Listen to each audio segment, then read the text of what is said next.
Anime fans அனைவருக்கும் வணக்கம். So இன்னைக்கு வந்து பார்த்தீங்கன்னா வெஸ்ட்வர்ட் வுகாங் எபிசோட் 4 தான் பார்க்க போகிறோம். போன எபிசோட் எங்கே முடிஞ்சிருக்கோம்னா, நம்மளுடைய மங்கி டீமன் மனிதர்கள் வாழக்கூடிய அந்த இடத்துக்கு வந்து மனிதர்கள் எல்லாருமே சாப்பிட ஆரம்பிச்சிருப்பான்.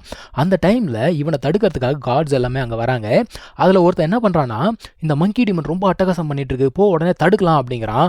ஆனால் இன்னொருத்தன் என்ன தெரியுமா பண்ணுறான், ஸ்டாப் பண்ணிடுறான். டேய் பொறுமையாரு, எல்லாம் டைமிங் தான், கரெக்டான டைம் வரும்போது தான் நம்ம போய் ஹெல்ப் பண்ணணும், இல்லைன்னு வச்சுக்கோ எவனும் நம்மளை மதிக்கவே மாட்டான், முதல்ல பிரச்சனைன்றது பெருசாகட்டும் அப்படிங்கிறான். இவனுக்கு பேர் காடு, என்ன தப்பு பண்ணுறது. ஸோ இவன் வந்து பார்த்தீங்கன்னா அங்கே இருக்கக்கூடிய ஒரு மனிதனை சாப்பிடலாம் அப்படின்னு ட்ரை பண்ணும்பொழுது இந்த பொண்ணு குறுக்க போயிடுறாப்பா.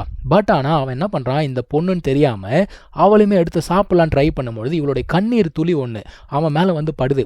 பட்ட உடனே தான் இவனுக்கு வந்து பார்த்தீங்கன்னா ஒரு தெளிவே வருது. ஐயோ நான் உன்னை ஹர்ட் பண்ணிட்டேன்னா என்னை மன்னிச்சுக்கோ, நான் ஏன் இந்த மாதிரி ஆனன்னு தெரியலையே, என்னை மன்னிச்சிரு அப்படின்னு சொல்லிட்டு கொஞ்சம் தெளிவாகிறான்.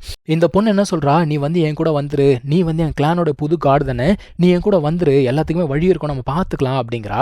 அவன் என்ன சொல்கிறானா, இல்லைம்மா இது ரொம்ப லேட்டு, இதுக்கு மேலே வாய்ப்பே கிடையாது, எனக்கு வந்து பசி அப்படிங்கிறது இருந்துக்கிட்டே இருக்குது, என்னால் சாப்பிட்றத நிறுத்த முடியல, என்னால் எந்த ஒரு நல்லதுமே நடக்காது, நீங்கள் இங்கேருந்து கிளம்பி போயிடு அப்படிங்கிறான். அந்த டைமில் தான் கரெக்டாக வந்து பார்த்தீங்கன்னா இந்த கார்ட்ஸ்னு ஒரு சில பக்கிங்க வந்தது பார்த்தீங்களா, கரெக்டாக வந்து அட்டாக் பண்ணுது. இந்த பொண்ணு அந்த டீமனை ஓரளவுக்கு வந்து பார்த்தீங்கன்னா அமைதிப்படுத்திட்டா. ஆனால் இவனுங்க வந்து கோவத்தை கிளப்பி விட்டானுங்க. ஆனாலும் இவன் வந்து பார்த்தீங்கன்னா கம்மன் தான் இருக்கான். இவனுங்க என்ன பண்ணுறானுங்க, எல்லா சைடில் இருந்து அவனை வந்து கட்டி போட்டாங்கப்பா, மங்கி டீமனை கட்டி போட்டுட்டு அட்டாக் பண்ணலாம் அப்படின்னு பார்க்கும்பொழுது இந்த பொண்ணு நடுவில் போய் தடுக்கிறா. அவள் சொல்கிறா, வேணாம், இந்த மாதிரி இவன் வந்து நல்லவன் தான், தயவு செஞ்சு சொன்னால் கேளுங்க அப்படின்னு சொல்லிட்டு தடுக்கிறா. இவனுக்கு வந்து ஓரம் போன்றாங்க, இவன் போக மாட்டேங்கிறா. அப்போ அவனுக்கு என்ன சொல்கிறானுங்க, நீயும் வந்து அந்த டீமனுடைய கூட்டுக்கலவானியா, நீங்கள் 2 பேரும் சேர்ந்து தான் எல்லா பிரச்சனையும் பண்ணியிருக்கீங்களா, அப்போ நீயும் செத்து போ அப்படின்னு சொல்லிட்டு அவன் அட்டாக் பண்ணுறான். அட்டாக் பண்ணும்பொழுது அதில் வந்து பார்த்தீங்கன்னா மங்கி டீமன் ஆக்சுவலாக வந்து தடுத்துருச்சு. இருந்தாலும் இந்த பொண்ணுக்கு வந்து பார்த்தீங்கன்னா அடிபட்டுடுச்சு, அவள் வந்து இறந்து போயிட்டா அப்படின்னு சொல்லிட்டு இதை நினச்சிக்கிச்சு.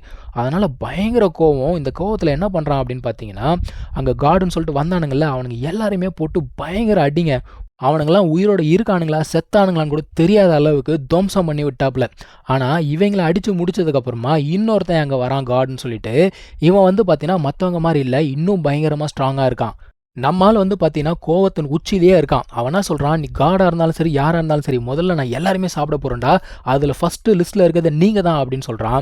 ஸோ இவன் என்ன பண்ணுறான், வந்தவன் உன்னெல்லாம் வந்து இப்படிலாம் டீல் பண்ண முடியாது, ஒரு நிமிஷம் இரு அப்படின்னு சொல்லிட்டு ஒரு பவரை யூஸ் பண்ணுறான். அதாவது ஸ்வஸ்திக் சிம்பிள்லாம் யூஸ் பண்ணுறாங்க. இந்த பவரை எப்படி எக்ஸ்பிளைன் பண்ணுறது எனக்கு தெரியல. அவனை வந்து பார்த்தீங்கன்னா மறுபடியும் கட்டி போட்டு பயங்கரமான ஒரு ப்ரெஷர் அப்படிங்கிறத யூஸ் பண்ணி அவனை கட்டுப்படுத்தலாம் அப்படின்னு சொல்லிட்டு ட்ரை பண்ணுறாங்க. ஆனாலும் இவனுக்கு வந்து பார்த்தீங்கன்னா அந்த பொண்ணு இறந்து போயிட்டா அப்படிங்கிறது அந்த தாக்கம் ரொம்ப அதிகமாக இருக்குது. ஆனால் உண்மையை சொல்லணும்னா இவன் மட்டும் காடாகவே இருந்திருந்தான்னு வச்சுக்கோங்களேன், பவர்ஃபுல் காடாக இருந்திருப்பான். ஆனால் இவன் ஒரு டார்க் சோலாக மாறினதுனால இவனுக்கு யாருமே சப்போர்ட் கூட பண்ண முடியாது. அப்படி யாராவது வந்தாங்கன்னா அவங்களையும் சேர்த்து வந்து பார்த்தீங்கன்னா போட்டு தள்ளிடுவாங்க. ஸோ இந்த ஒரு காட் வந்தான் பார்த்தீங்களா, இவன் வந்து பயங்கர ஸ்ட்ராங்காக இருக்காங்க. உண்மையை சொல்லணும்னா இந்த 4 எபிசோடில் நம்ம பார்த்த வரைக்குமே இப்போ வரைக்கும் நம்ம மங்கி டீமன் கிட்ட நேருக்கு நேர் நின்று சண்டை போடக்கூடிய ஒரே ஆள் யாருன்னா இவன் மட்டும்தான். இவனை கெட்டவன்னு நம்ம சொல்ல முடியாது. ஏன்னா இவன் வந்து இந்த டார்க் சோல் அப்படிங்கிறத தடுத்து நிறுத்தத்துக்காக தான் இவனும் முடிஞ்ச வரைக்கும் போராடுறான். ஆனால் நம்மால் வந்து பார்த்தீங்கன்னா அன்கண்ட்ரோலபிளாக சண்டை போடுறாப்புல. இந்த டார்க் பவர் அப்படிங்கிறதெல்லாம் யூஸ் பண்ணி பயங்கரமாக சண்டை போடுறான். ஸோ ஆப்போசிட்டில் இருக்கும் சும்மா இருப்பானா, அவன் நல்லா ஹை லெவல் காட் போல தெரியுது. இவனை எப்படியாவது முடிச்சு விட்டணும்னு சொல்லிட்டு ஒரு பவர்ஃபுல்லான டெக்னிக் அப்படிங்கிறத யூஸ் பண்ணி அட்டாக் பண்ணுறான். ஆனாலும் நம்ம மங்கி டீமன் வந்து பார்த்தீங்கன்னா அதையும் பிடிச்சிட்டு நின்றுட்டுருக்கு. ஸோ இந்த டைமில் தான் இந்த பொண்ணு வந்து ஓடி வரும்போது தான் இவன் பார்க்குறான். பார்த்துட்டு, ஓ நீ இன்னும் உயிரோட தான் இருக்கியா, அப்பாடா இப்போ தான் எனக்கு சந்தோஷமாக இருக்குது, ஆனாலும் நான் ஒரு டார்க் சோலாக மாறிட்டேன் இல்லையா, இதுக்கு மேலே ஒன்றுமே பண்ணுறதுக்கு இல்லை அப்படின்னு சொல்கிறான். அந்த டைமில் அந்த அட்டாக்குமே வந்து பார்த்தீங்கன்னா ரொம்ப பவர்ஃபுல்லாக இருக்குது. அட்டாக் முடிஞ்சதுக்கப்புறமா எல்லா இடமே வந்து சல்லியாக நொறுங்கி போச்சு. இந்த பொண்ணு தூரமாக எங்கேயோ விழுந்து கிடக்கிறா. எந்திரிச்சு அப்படியே சுற்றி பார்க்குறா. மங்கி டீமன் வந்து பார்த்தீங்கன்னா நார்மல் ஹியூமன் ஃபார்முக்கு மாதிரி ஒரு இடத்துல விழுந்து கிடக்கிறான். இந்த பொண்ணு குடுகுடுன்னு பக்கத்தில் ஓடி போகிறா. ஸோ அந்த மங்கி டீமனுக்கு வந்து பார்த்தீங்கன்னா இப்போ பயங்கர சந்தோஷம். அது என்ன சொல்லுதுன்னா, நீ உயிரோட இருக்க, எனக்கு அதுவே போதும் அப்படின்னு சொல்லுது.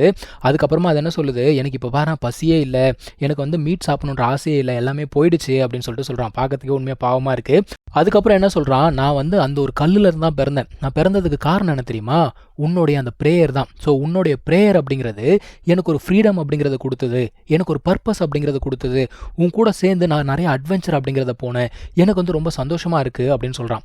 இவளுக்கு என்னன்னா, நீ இப்போ செத்து போறியே அப்படின்னு சொல்லிட்டு வருத்தப்படுறா. அந்த டைமில் அந்த கார்டுன்னு ஒருத்தர் வந்தான்ல, அவன் வந்து சொல்கிறான், டெத் அப்படிங்கிறது முடிவில்லை, அது வந்து அடுத்த பயணத்தோட ஆரம்பம் தான் அப்படின்னு சொல்லிட்டு இருக்கான்.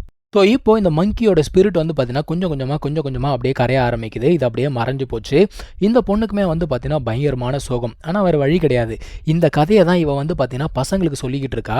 ஸோ இவ சின்ன வயசில் இருக்கும்பொழுது அந்த ஒரு எரிக்கல் மாதிரி வந்து விழுந்திருக்கும். அதுக்கப்புறம் தான் இந்த சம்பவம்லாம் நடந்திருக்கும் இல்லையா? அதை தான் அந்த பசங்க கேட்குறாங்க, நீங்கள் பார்த்தது அந்த மாதிரியா அப்படின்னு சொல்லிட்டு கேட்குறாங்க. அதே மாதிரி ஒரு எரிக்கல் வந்து பார்த்தீங்கன்னா இப்போ கீழே விழுது. ஸோ இவன் வந்து பார்த்தீங்கன்னா மீண்டும் பிறந்தான் அப்படிங்கிற மாதிரி தான் வந்து ஒரு போஸ்ட் கிரெடிட் சீன் அப்படிங்கிறது காட்டுறாங்க. இது வந்து அடுத்த எபிசோடுக்கா இல்லை அடுத்த சீசனுக்கா அப்படிங்கிறது தெரியல. வெயிட் பண்ணி தான் பார்க்கணும். So thank you so much for வாட்சிங். Take care. பை.